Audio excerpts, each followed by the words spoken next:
हमन का इश्क मस्ताना, हमन को होशियारी क्या। हमन का इश्क मस्ताना, हमन को होशियारी क्या। हमारा यार हम में है, हमें दुनिया से यारी क्या। हमारा यार हम में है, हमें दुनिया से यारी क्या। नमस्कार मित्रों, मैं हूं पीके सर और हमने आपको ये दोहा सुनाया एक ऐसे व्यक्ति के द्वारा लिखा हुआ जिसके नाम का अर्थ होता है महान। जी हाँ, मैं आज हिंदी रत्नमाला में उस महान व्यक्तित्व को लेकर आया हूँ। ऐसे श्रेष्ठ व्यक्ति की आभा में खड़ा हूँ जिसके नाम का अर्थ होता है महान या श्रेष्ठ। जी हाँ, हम बात कर रहे हैं कबीर की। महात्मा कबीर। कबीर अरबी भाषा का शब्द है और अरबी भाषा में कबीर का शाब्दिक अर्थ होता है महान या श्रेष्ठ। जी हाँ, तो आज हम बात करते हैं कबीरदास पर। कबीर का शाब्दिक अर्थ क्या होता है? कबीर का अर्थ होता है महान या श्रेष्ठ। कबीर का अर्थ क्या होता है? महान या श्रेष्ठ। यह अरबी भाषा का शब्द है। कौन सी भाषा का शब्द है? अरबी भाषा का। हिंदी कोविद रत्नमाला, जिसमें हम हिंदी से संबंधित महान व्यक्तित्व, हिंदी के महान कवि और लेखकों के जीवन परिचय, उनकी कृतियां, उनके संबंध में कहे गए विभिन्न विद्वानों के मत जो परीक्षाओं में पूछे जाते हैं। कबीरदास एक ऐसा नाम है, कबीरदास एक ऐसे कवि का नाम है जिसे बचपन से पढ़ाया जाता है, अर्थात कक्षा 4 में भी कबीरदास को पढ़ाया जाता है। 6, 7, 8, 9, 10, 11, 12 स्नातक, परास्नातक, PhD, ऐसा कोई स्तर नहीं है जहां कबीरदास का अध्ययन न कराया जाता हो। तो यह वीडियो प्राथमिक स्तर से लेके माध्यमिक, उच्च स्तर, प्रतियोगी परीक्षाओं में ऐसी कोई परीक्षा नहीं हो सकती जिसमें कबीरदास से संबंधित प्रश्न न आए, जैसे UP TET, super TET, REET, UPSI, TGT, PGT, assistant professor. प्रतियोगी परीक्षाओं में भी कबीरदास से प्रश्न आता है और जो सैद्धांतिक परीक्षाएं हैं वहाँ तो कबीरदास का जीवन परिचय, कबीरदास की रचनाएं और कबीरदास से संबंधित महत्वपूर्ण प्रश्न आते हैं। तो आज बात करेंगे कबीरदास पर। आइए बात करते हैं। कबीर शब्द पर हमने बात कर ली जिसका अर्थ होता है महान या श्रेष्ठ। जी हाँ, कबीर का शाब्दिक अर्थ है महान। तो ये महान थे, यथा नाम तथा गुण, जैसा इनका नाम वैसा इनमें गुण थे। तो जो हमने दोहा आपको बताया, महान व्यक्ति ही ऐसा दोहा लिख सकता है कि हमन का इश्क मस्ताना, हमन को होशियारी क्या। हमारा यार हम में है, हमें दुनिया से यारी क्या। मेरा इश्क मस्ताना है, मैं मस्ती में रहता हूँ। हमन का इश्क मस्ताना, हमन का इश्क मस्ताना, हमन को होशियारी क्या। मुझे कोई चालाकी नहीं है, मुझे किसी से कोई मतलब नहीं है और हमारा यार है वो हम में है, दुनिया से मुझे कोई मतलब नहीं है। अर्थात ईश्वर को, आत्मा और परमात्मा को या लौकिक अलौकिक दोनों दृष्टि से इस दोहे का अर्थ निकाला जा सकता है।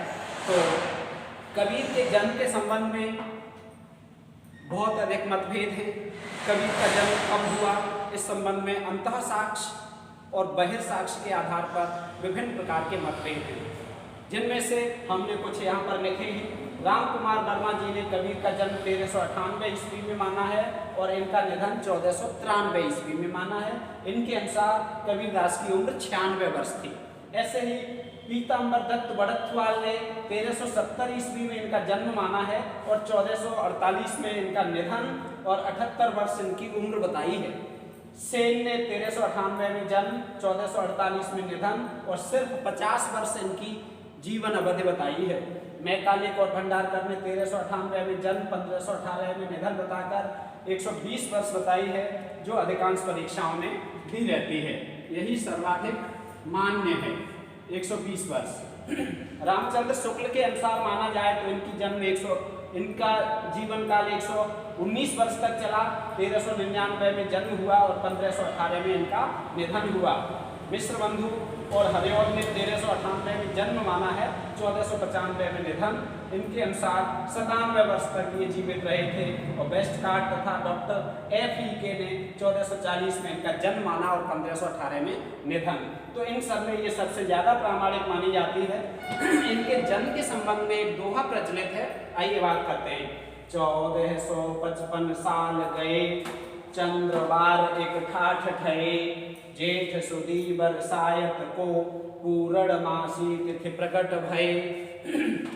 1455 साल गए, 1455 साल गए, 1455 साल व्यतीत होने पर चंद्रवार दिन क्या था इनका जन्म हुआ, उस दिन था सोमवार। यदि पूछा जाए कबीरदास का जन्म कब हुआ, सोमवार, मंगलवार, शुक्रवार, शनिवार, तो कबीरदास का जन्म कब हुआ, सोमवार। बहुत महत्वपूर्ण प्रश्न, कबीरदास का जन्म कब हुआ, चंद्रवार को, ठीक है। और जेठ सुदी बरसायत को पूर्णमासी प्रकट भये, जेठ महीने की बरसायत में पूर्णमासी वाले दिन पूर्णमासी को, ठीक है। यदि कब पूछा जाए जन्म कब हुआ, तो पूर्णमासी को, जिस दिन महीना पूरा होता है, पूरा चांद निकलता है, उसे पूर्णमासी कहते हैं। तो पूर्णमासी को इनका जन्म हुआ था, ठीक है। अब बात आती है कि 1455 साल गए तो ये संवत में है, काय में है, संवत।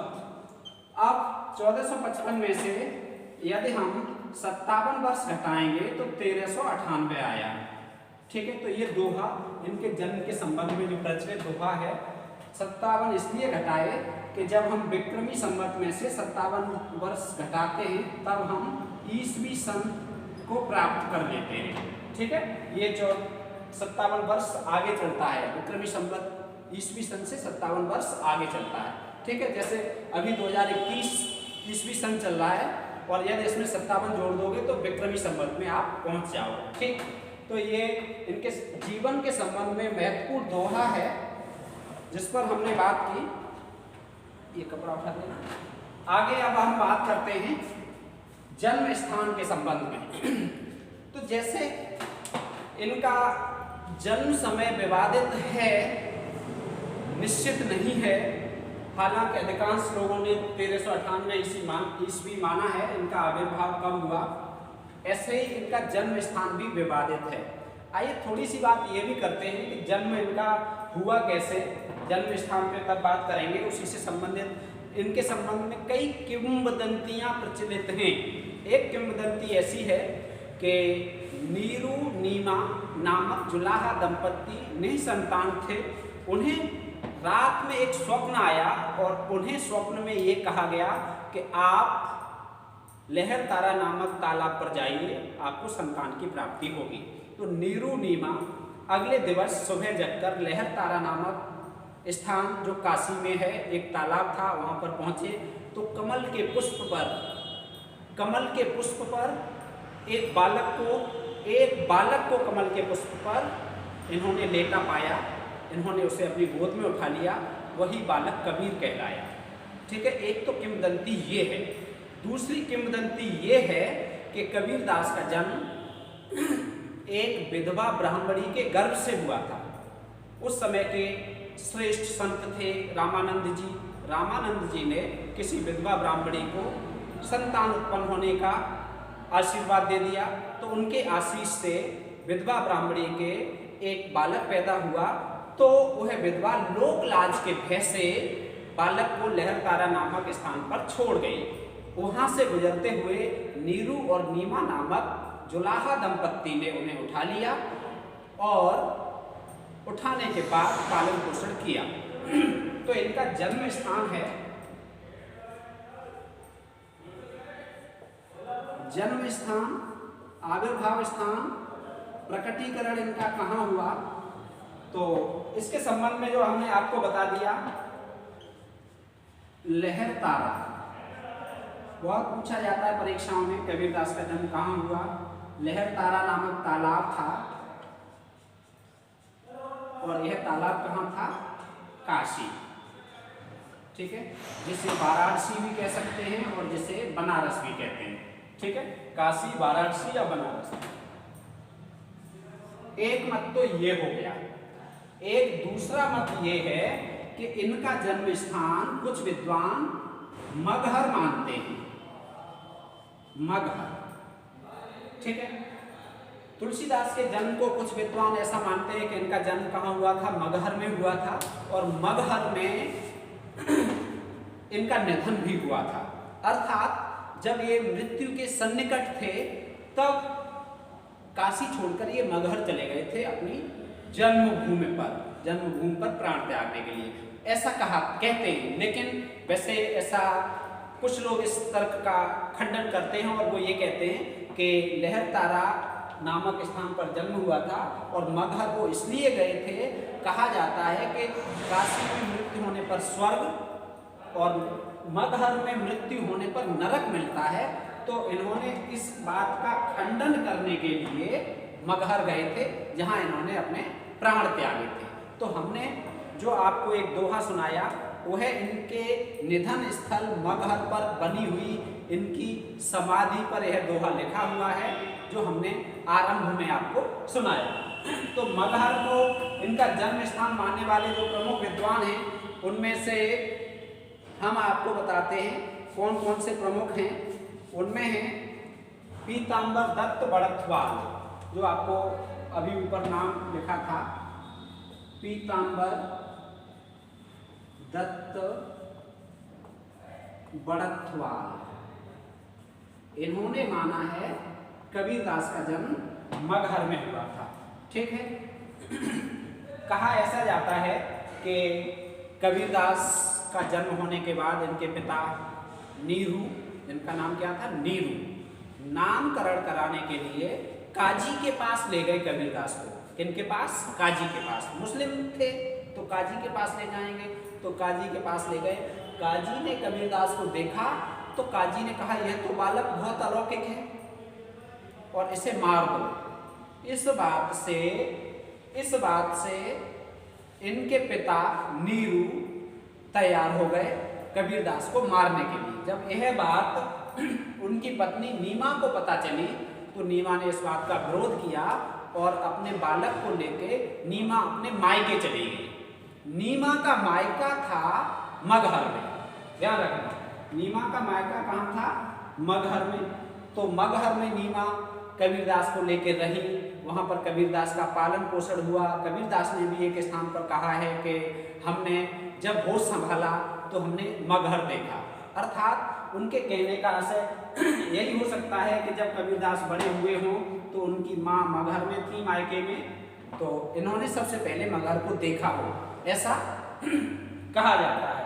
अब तीसरा मत है मगहर के बाद बेलहारा।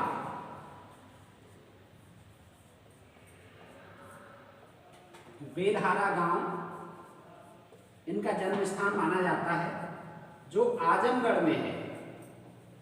कहाँ है? आजमगढ़। बेलहारा गांव आजमगढ़ भी इनका जन्म स्थान माना जाता है। बनारस गैजेटियर एक पत्र प्रकाशित हुआ था। बनारस गैजेटियर के आधार पर कुछ विद्वानों ने बेलहारा नामक गांव आजमगढ़ को इनका जन्म स्थान माना है। और बेलहारा को जिन्होंने माना है उनमें श्याम सुंदर दास प्रमुख हैं। उनमें श्याम सुंदर दास तो काशी माना है, लेकिन बेलहारा बनारस गैजेटियर के आधार पर कुछ विद्वानों ने इनका जन्म स्थान स्वीकार किया है। इसके अलावा एक इनका जन्म स्थान और माना जाता है जिसमें ऐसा मत है भोलानाथ तिवारी का कि इनका जन्म पूर्वी पंजाब में हुआ था। कहाँ पर हुआ था? पूर्वी पंजाब। पूर्वी पंजाब में कबीरदास का जन्म माना है। भोलानाथ तिवारी ने, किसने माना है? भोलानाथ तिवारी ने ऐसा माना है कि कबीरदास का जन्म पूर्वी पंजाब में हुआ था और इनका जन्म मिथिला में माना है सुभद्रा झा ने। किसने? मिथिला।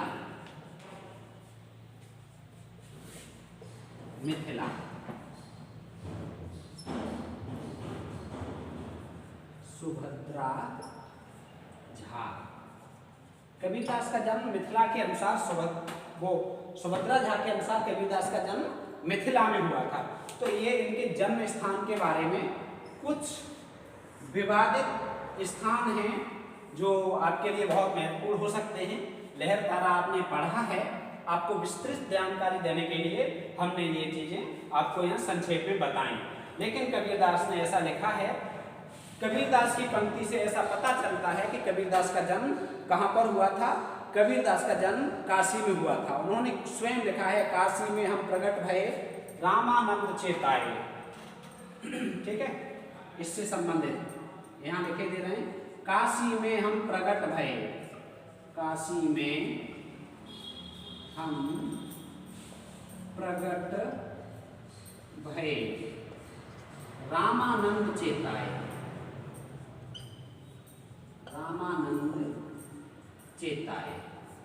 ठीक है, तो कबीरदास द्वारा लिखी हुई इस पंक्ति के आधार पर लहर तारा काशी, यह स्थान ज्यादा सही और प्रामाणिक मानते हैं आजकल विद्वान। ठीक है, तो काशी में जन्म इनका माना जाता है। इसके अलावा कहाँ कहाँ माना जाता है वो हमने आपको बता दिया। कोई स्पष्ट नहीं है कि जन्म कहाँ हुआ था। अब हम बात करते हैं जन्म स्थान के बाद इनके गुरु। जन्म स्थान के बाद आप लिख लें, स्क्रीनशॉट ले लें। जन्म स्थान हो गया, अब हम बात करते हैं इनके गुरु पर। तो गुरु कौन थे, इस बात पर भी गुरु हिंदू मानते हैं कि कबीरदास के गुरु रामानंद जी थे, और मुसलमान मानते हैं कि कबीरदास के गुरु शेख तकी थे। अब शेख तकी और रामानंद, इनसे संबंधित भी बहुत सारी किंवदंतियां प्रचलित हैं। कहा यह जाता है कि कबीरदास मुस्लिम थे और रामानंद जी ने उन्हें शिष्य बनाने से मना कर दिया, और रामानंद जी उत्तर भारत में, पूरे भारत में, यहाँ तक के हजारी प्रसाद द्विवेदी ने कहा है कि आकाश धर्मा गुरु थे, अर्थात बहुत वर्चस्व था उनका पूरे उत्तर भारत में हिंदू धर्म में। तो रामानंद जी के पास ये गए कि हमें शिष्य बना लो, उन्होंने मना कर दिया।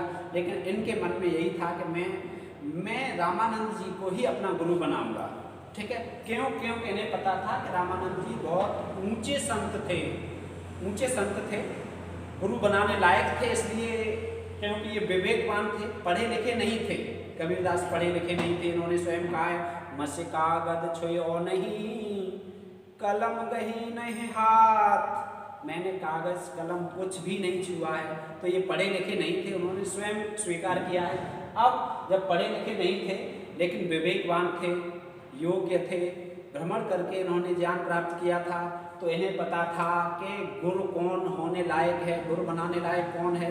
ध्यान रखना, आप भी सोच समझ के ही गुरु बनाना। कहा जाता है, पानी पियो छान के और गुरु करियो जान के। जान के गुरु करना, गुरु करने लायक है, जो आपको उद्धार कर सके उसी को गुरु बनाना, उसी से पढ़ना। नहीं तो बहुत सारे पढ़ाने वाले सिखाने वाले मिल जाएंगे, लेकिन गुरु उसी को बनाना जो गुरु लायक हो। ठीक है, तो काशी में प्रकट हुए रामानंद चेताए। रामानंद से संबंधित एक ऐसी किंवदंती, ऐसी बात मिलती है कि रामानंद को गुरु बनाने के लिए ये पंचगंगा घाट, ये परीक्षा में प्रश्न आता है, पंचगंगा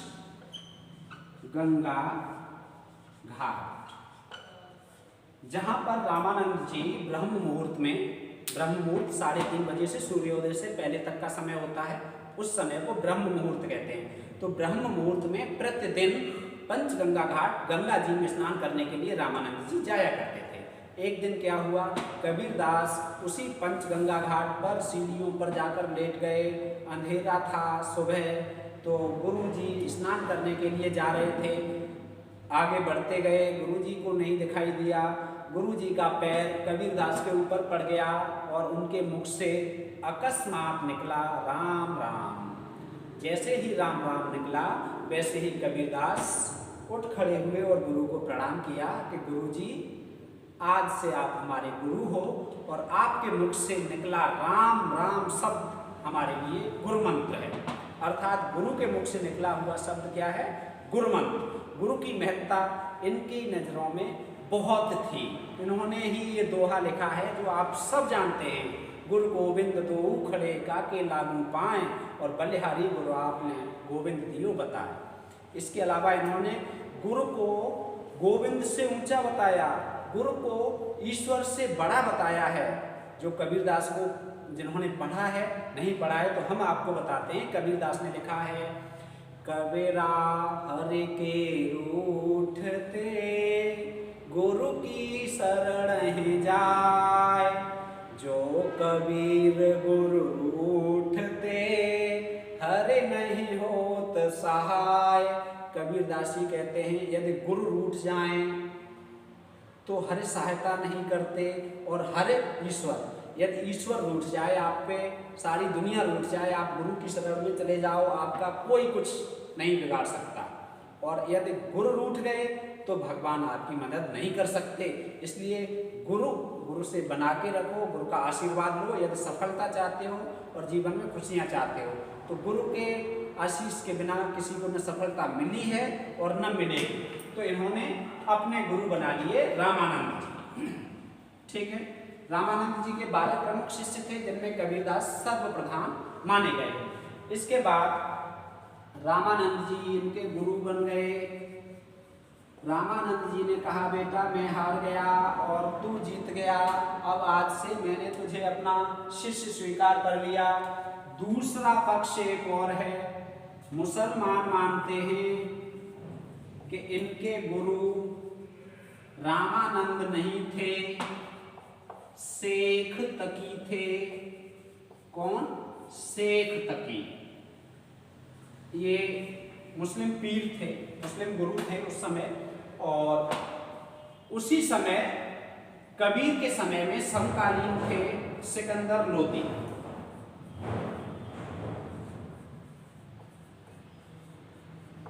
सिकंदर लोदी कबीर के समकालीन थे। सिकंदर लोदी जो दिल्ली के शासक थे, और सिकंदर लोदी के गुरु भी थे शेख तकी।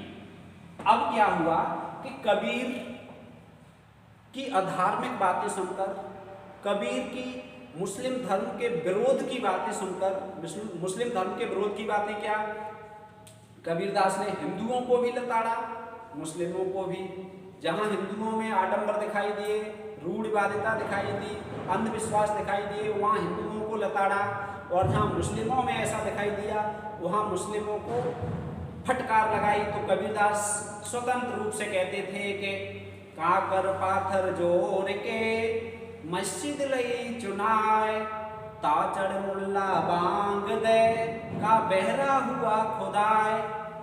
अरे इस तरह की बात कहने वाले उस जमाने में कबीरदास थे। तो ऐसी बात कहने वाले कबीरदास को सिकंदर लोदी के पास शिकायत पहुंची कि ये तो बहुत मुस्लिमों की बुराई करते हैं। तब क्या हुआ, तब सिकंदर लोदी ने शेख तकी के कहने पर इन्हें बहुत परेशान किया। ऐसा विवरण मिलता है कौन से ग्रंथ में? अनंत दास कृत कबीर परिचयी में। कौन सी कृति में? कबीर परिचयी में ऐसा वर्णन मिलता है कि सिकंदर लोदी ने कबीरदास को बहुत परेशान किया था, बहुत यातनाएं दी थी। यातनाएं क्या दी थी? पीजीटी 2013 में एक प्रश्न आया था कि कबीरदास को किसके कहने पर कड़ी सजा दी गई थी। सजा ये दी गई थी कि कबीरदास के हाथ पैर जंजीरों में बांध के गंगा में डाल दिया गया। लेकिन कोई चमत्कार ऐसा हुआ कि जंजीरें टूट गई और कबीरदास तैरते हुए बाहर निकल गए। दूसरा ये भी बताया जाता है कि कबीरदास को मरवाने के लिए उन्मत्त हाथी को कबीरदास के सामने छोड़ दिया गया, लेकिन वो भी शांत हो गया। वो भी क्या हो गया? शांत हो गया। उसे भी, उस हाथी ने भी कबीरदास को नहीं मारा। अब ये चमत्कार कैसे हुए, क्या हुए, ये तो नहीं पता, लेकिन मुस्लिम लोग कबीरदास का गुरु स्वीकार करते हैं शेख तकी को। शेख तकी के संबंध में एक पंक्ति मिलती है जो स्वयं कबीरदास जी ने लिखी है। वो पंक्ति क्या है, उस पंक्ति को हम बताते हैं। उस पंक्ति को पढ़कर ऐसा लगता है कि कबीरदास के गुरु शेख तकी नहीं थे। तो वो पंक्ति कबीरदास ने स्वयं लिखी है, घट घट है अविनाशी सुनहु तकी तुम सेक। घट घट है अविनाशी, घट घट है अविनाशी सुनहु तकी तुम सेक, सुनहु तकी तुम सेक। इस तरह की एक पंक्ति मिलती है कि घट घट है अविनाशी सुनहु तकी तुम सेक। अब कबीरदास जो गुरु को ईश्वर से भी ऊंचा मानते हैं, वो अपने गुरु से इस तरह से बात कर सकते हैं क्या? इस बात पर विद्वान कहते हैं कि ऐसा तो वो नहीं कर सकते कि घट घट है अविनाशी सुनहु तकी तुम सेक। इसका मतलब ये सुनहु तकी तुम सेक, ऐसा लग रहा है कि कबीरदास जी यहाँ सेक को शिक्षा दे रहे हो। सुनहु तकी तुम सेक, कबीरदास जी उल्टा गुरु को शिक्षा दे रहे हो और उनसे कह रहे हैं सुनो, अर्थात आदेश दे रहे हो, शिक्षा दे रहे हो। अर्थात गुरु के प्रति जो श्रद्धा भाव होता है, विनम्रता का भाव होता है, वो इस पंक्ति में नहीं है। इससे स्पष्ट ये होता है कि सेक तकी उनके गुरु नहीं थे। हालांकि मुस्लिम मानते हैं, तो परीक्षाओं में ये पूछा जाता है मुसलमानों के अनुसार कबीरदास के गुरु कौन थे, तो आप सेक तकी बताएंगे। लेकिन इस पंक्ति में कहा गया है काशी में हम प्रकट भये रामानंद चेताए, अर्थात रामानंद ने हमें ज्ञान दिया, रामानंद ने हमें शिक्षा दी, या रामानंद ने हमें, इन्हें लौकिक शिक्षा जो पढ़ाई लिखाई वाली है वो पुस्तकों वाली शिक्षा नहीं दी, इन्हें आत्म ज्ञान दिया। किसने? रामानंद जी ने। तो इनके गुरु के संबंध में ये महत्वपूर्ण विवरण आपको मिला। अब बात करते हैं इनके परिवार। आप लिख लें, स्क्रीनशॉट ले लें, चाहे लिख लें, वीडियो को रोक के लिख लें, चाहे स्क्रीनशॉट ले लें। अब बात करते हैं इनके परिवार के संबंध में। कबीरदास के परिवार में 6 सदस्य थे। कितने सदस्य थे? 6। कौन कौन थे? चलिए, क्या था? इनके पिता का नाम था नीरू। क्या था? नीरू। माता का नाम, कबीरदास की माता, कबीरदास माता का नाम था नीमा। क्या था? नीमा। ठीक है। पुत्र का नाम, पहले पत्नी का करने हैं, यहाँ चलो। पत्नी का नाम लोई। कबीरदास की पत्नी का नाम था लोई। पुत्र का नाम, कबीरदास के पुत्र का नाम था कमाल। क्या था? कमाल। पुत्री का नाम, कबीरदास की पुत्री का नाम था कमाली। क्या था? कमाली। और कबीरदास तो एक हो ही गए ऊपर। ठीक, 1 2 3 4 5 6। तो कबीरदास के परिवार में 6 सदस्य थे। कितने सदस्य थे? 6। पिता का नाम पूछा जाए तो नीरू, माता का नाम पूछा जाए तो नीमा, पत्नी का नाम लोई, पुत्र का नाम कमाल और पुत्री का नाम कमाली। आइए बात करते हैं नीरू नीमा से संबंधित बात महत्वपूर्ण हो गई। ये जुलाहा थे। ठीक है। कबीरदास की जात पूछी जाती है, तो जात इन्होंने कुछ स्थानों पर अपने आप को जुलाहा कहा है और कुछ स्थानों पर इन्होंने अपने आप को कोरी भी कहा है। क्या? कोरी। ध्यान रखना। तो जो भी जाति होगी उस समय ये जाति समाज में कम सम्मानित जाति थी। ठीक है। अब पत्नी लोई, इनके संबंध में ये कहा जाता है, कुछ विद्वान ऐसा मानते हैं कि इनके 2 पत्नियां थीं, लोई और रामजनिया। रामजनिया या धनिया? धनिया। तो रामजनिया और धनिया, ये 2 पत्नियां थीं इनकी, एक लोई और एक धनिया या रामजनिया। ठीक है। और कुछ लोग ये कहते हैं, कबीरपंथी जो हैं वो ये कहते हैं कि कबीर अविवाहित थे। कबीर ने नारी की निंदा की है, नारी की बुराई की है और कबीर विवाह कर ही नहीं सकते, कबीर अविवाहित थे। लेकिन कुछ कहते हैं कि कबीर विवाहित थे। तो इस संबंध में भी मतभेद है, हर तरह का मतभेद है, हर पग पर मतभेद है। तो इस संबंध में एक मतभेद ऐसा मिलता है, कहा जाता है कि कबीरदास की एक पंक्ति कही जाती है, एक दोहा कहा जाता है कि नारी की झाई परे अंधो होत भुजंग, नारी की झाई परे अंधो होत भुजंग, कबीरा उनकी कौन गते, कबीरा तिनकी कौन गते, जो नित नारी के संग। कबीरदास जी कहते हैं कि नारी की परछाई पड़ने पर सर्प भी कैसा हो जाता है, अंधा।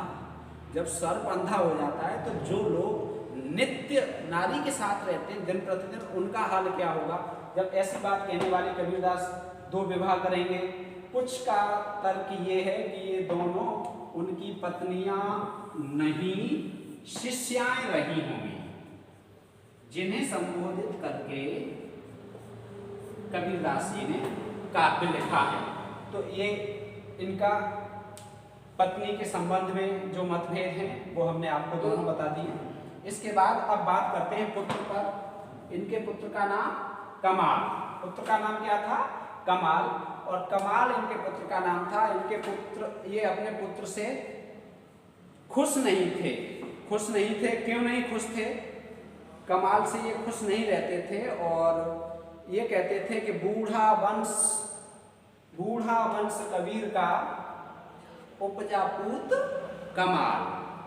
अपने आप पुत्र को ये कहते थे कि क्या है, इसने राम नाम सब छोड़ दिया और घर में माल ले आया, धन ले आया, धन का लोभी था तो धन कमाने लगा, राम नाम नहीं कमाया, इसलिए ये अपने पुत्र से प्रसन्न नहीं थे। और इनकी पुत्री कमाली ये भी विदुषी कवयित्री थी।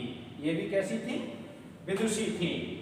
विद्वान पुरुष को कहते हैं और कोई स्त्री महिला विद्वान हो तो उसे विदुषी कहते हैं। विद्वान का स्त्रीलिंग क्या है, विदुषी। तो ये विदुषी थी कमाली।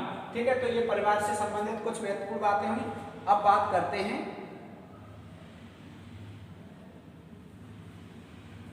निधन के संबंध में। बात करते हैं कबीरदास का निधन। तो जैसे इनके जन्म के समय में मतभेद है, वैसे ही इनके निधन के संबंध में भी मतभेद है। ये यहाँ पर स्पष्ट लिखा हुआ है। राम कुमार वर्मा ने 1493 में, इन्होंने 1448 में, 1448, 1518, 1518, 1495 और 1518 अलग अलग विद्वानों ने इनका निधन भी अलग अलग बताया है। तो इसमें भी बहुत मतभेद है, इसमें भी क्या है, मतभेद है। लेकिन इनके निधन के संबंध में एक दोहा प्रचलित है, संवत 1575, इसे लिख लें। तो इनके तिरोभाव के संबंध में आविर्भाव 1398 और तिरोभाव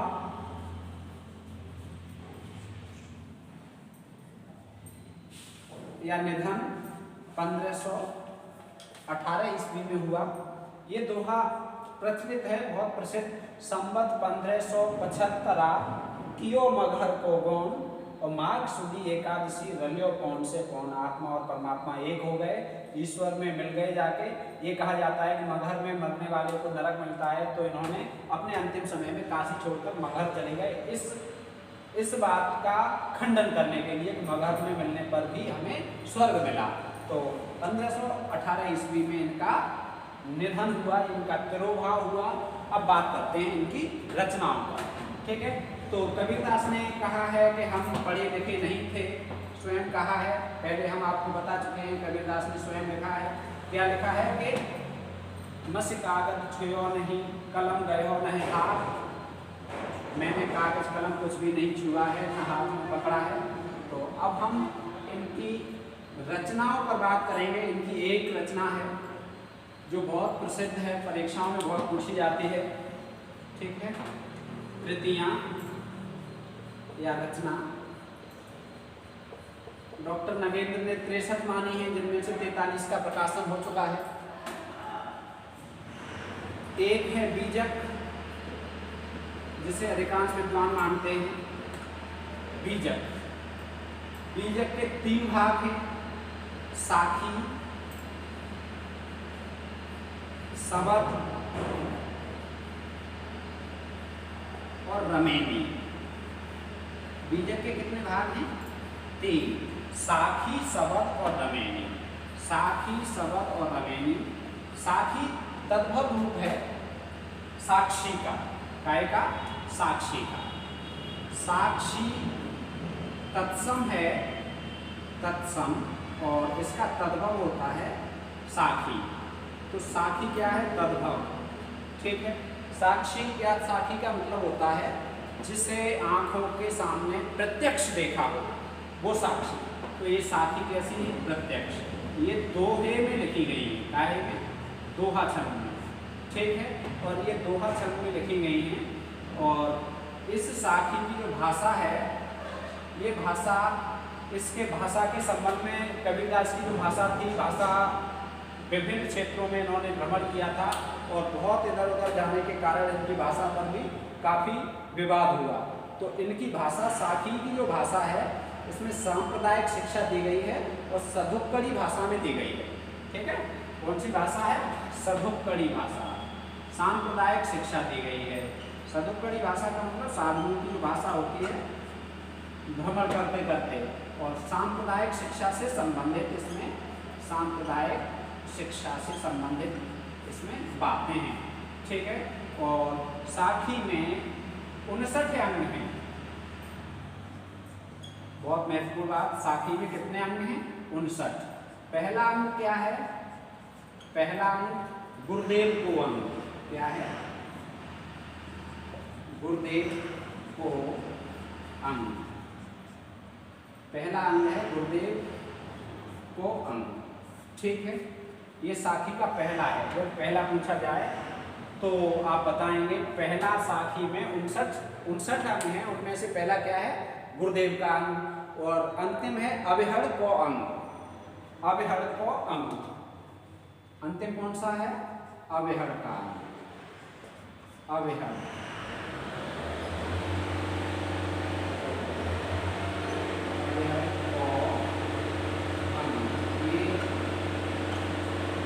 अंतिम है। ठीक है। तो और बीजक का 1464 ईस्वी में इनके शिष्य हरिदास ने संकलन किया था बीजक का। ठीक है। ये बात भी यहाँ महत्वपूर्ण है। अब है सबद। तो इसमें पद हैं। सबद में क्या है? पद। इसमें क्या थे? दोहे। सबद में पद हैं और रमेनी में रामायण। रमेनी का शाब्दिक अर्थ क्या होता है? रामायण। और रामायण ये काय में है? दोहा में है और चौपाई में है। राम भक्ति से संबंधित बातें इसमें कही गई हैं। रामायण में काय से संबंधित, रमेनी में काय से संबंधित बातें हैं? राम भक्ति से। और सबद में इसमें माया संबंधी पद हैं, माया संबंधी विचार। ठीक है। माया के संबंध में इनके क्या विचार थे, ये मुख्यतः इसमें है। और सबद और रमेनी इनकी भाषा अलग अलग है, एक जैसी भाषा। पहले आपका जो साखी है उसकी भाषा आपने नोट कर ली, सधुक्कड़ी भाषा है। और इनकी भाषा है ब्रज या पूर्वी। ब्रज और पूर्वी मिली हुई बोलियां इन्होंने लिखी हैं। ब्रज और पूर्वी कर लो या पूर्वी कर लो। ठीक है। दोनों का मेल है, ऐसे कर लो। ब्रज और पूर्वी इनमें है।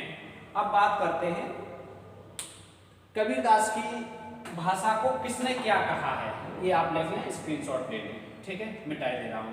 कबीरदास की भाषा के संबंध में विचार किसने क्या दिए हैं, आइए बात करते हैं। थोड़ा रुकना, थोड़ी देर लिख लें। एक साथ में समय ज़्यादा हो रहा है, बड़ी हो जाएगी, फिर ये कहेंगे इतना कौन देखे। अब बात करते हैं कबीर की भाषा पर। तो कबीर की भाषा को पंचमेल खिचड़ी कहा है श्याम सुंदर दास ने। शुक्ल जी ने कबीर की भाषा को सधुक्कड़ी भाषा कहा है। आचार्य हजारी प्रसाद द्विवेदी ने वाणी का डिक्टेटर कहा है। डिक्टेटर का शाब्दिक अर्थ होता है तानाशाह। भाषा के तानाशाह थे, जैसी चाहते थे वैसी भाषा प्रयुक्त कर सकते थे। भाषा को संत भाषा बच्चन सिंह ने कहा है। कबीरदास की भाषा को संत भाषा किसने कहा है? बच्चन सिंह ने। ब्रज भाषा के कवि बताए हैं कबीरदास की भाषा ब्रज भाषा है। सुनीत कुमार चटर्जी ने। बनारस की बोली उदय नारायण ने बताया है कि इनकी बोली बनारस की बोली है। और अवधि के पहले संत स्वीकार किए हैं बाबूराम सक्सेना ने। ठीक है। ये महत्वपूर्ण संबंध तथ्य हैं कबीरदास की भाषा से। अब श्लोक आता है। श्लोक क्या है? तो कबीरदास के गुरु ग्रंथ साहिब में जो पद संकलित हैं, साखी संकलित हैं, उन साखियों को श्लोक या श्लोक कहा गया है। बिरहुली, बिरहुली सांप का जहर उतारने वाले इनके पद बिरहुली नाम से जाने जाते हैं। और आचार्य हजारी प्रसाद द्विवेदी ने इन्हें भगवान विष्णु के नृसिंह अवतार की प्रतिमूर्ति माना है।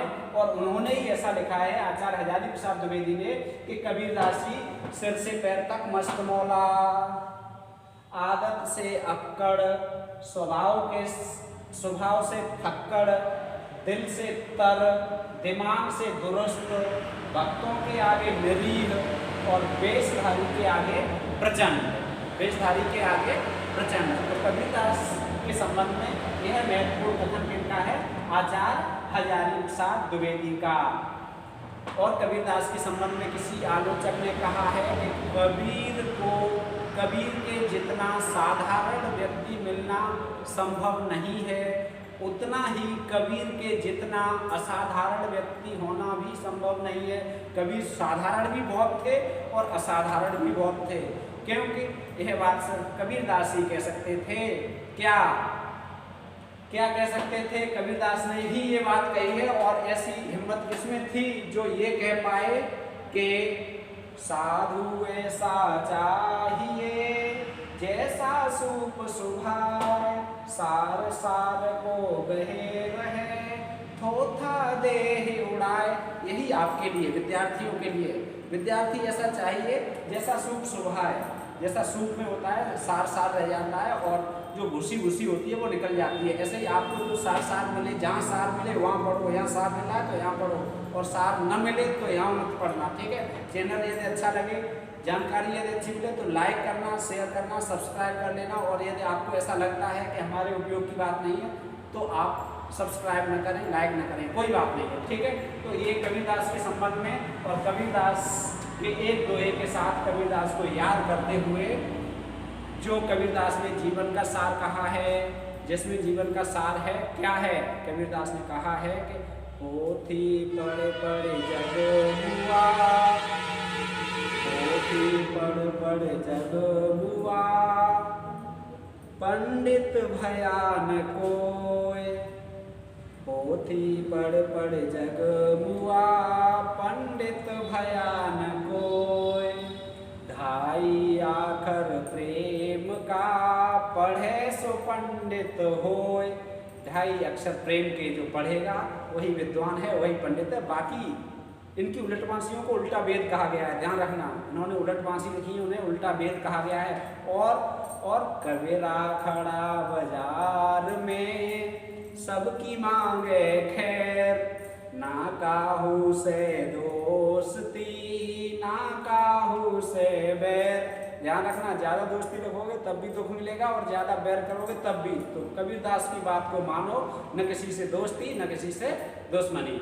आज के लिए इतना ही, अब मिलते हैं अगली वीडियो में। तब तक के लिए पढ़ते रहिए, स्वस्थ रहिए, मस्त रहिए। जय हिंद, जय भारत, वंदे मातरम, राधे राधे।